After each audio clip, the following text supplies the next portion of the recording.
Burkina Faso, le secteur aurifère est en plein essor. L'orpaillage crée un revenu et ce revenu permet aux populations de satisfaire leurs besoins vitaux et de pouvoir faire des investissements. En 2023, le pays a adopté la création de la Société nationale des substances précieuses, SONASP. L'objectif principal de cette société d'État est de promouvoir une exploitation minière responsable et durable, afin de permettre aux agents de cette société de mener à bien leur mission. Une formation a été initiée au profit des agents de la dite société sur le thème « Droit social et sécurité sociale ».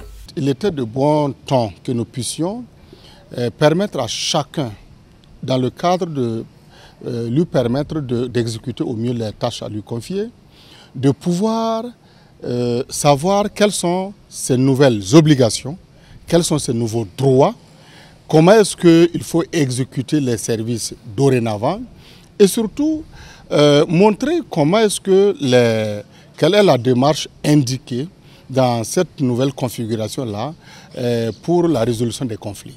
C'est pour cela que nous avons initié cette session de formation qui a regroupé tout le personnel sans distinction pour que nous puissions être au même niveau d'information parce que quelqu'un le disait, si vous voulez avancer ensemble, c'est mieux d'être au même niveau d'information, c'est mieux d'avoir les mêmes éléments d'information. Ce renforcement de capacité technique de ces travailleurs de la SONASP sur les enjeux et les défis du cadre professionnel face au changement du régime juridique a eu lieu dans la cité du Cavalier Rouge. Plusieurs modules ont été abordés au cours de ce partage de connaissances. La SONASP, c'était l'ancien établissement qu'on appelait ANEMAS. Maintenant, il y a eu en 2023 une transformation de l'ANEMAS maintenant en société d'État. Donc ça veut dire que désormais, c'est le droit privé qui s'applique maintenant aux travailleurs de la SONASP. Ça veut dire que nous sommes dans le droit privé désormais, donc il faut que les travailleurs de la SONASP connaissent leurs droits, mais également leurs devoirs. Nous avons eu aussi à donner un module sur la procédure disciplinaire. Donc on peut citer aussi le module sur la prévention et la gestion des conflits de travail.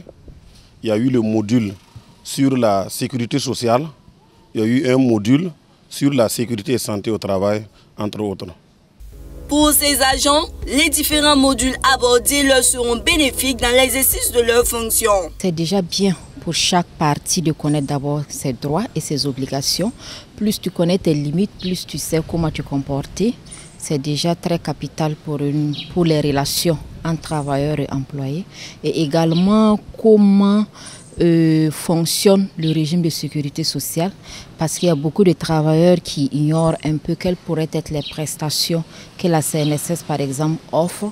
Au cours de cette formation aussi, on a appris à faire un peu la différence entre ce qu'on peut qualifier d'accident de travail et ce qui ne rentre pas dans les rubriques d'accident de travail. On a eu à nous parler de la gestion, d'abord de comment prévenir les conflits dans la structure, de la gestion aussi de ces conflits au cas où ça arrivait.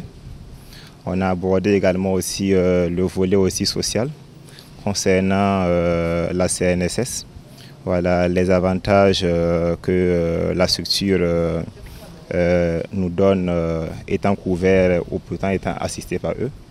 Satisfait de ces connaissances acquises, le délégué du personnel confie que cette formation vient à point nommé au regard des nouveaux défis qui les attendent dans ce secteur. C'est un plaisir pour nous de participer à cette formation qui est la bienvenue parce qu'elle intervient à un moment crucial qui est un moment de réforme, de transformation de l'ANEMAS vers la SONASP.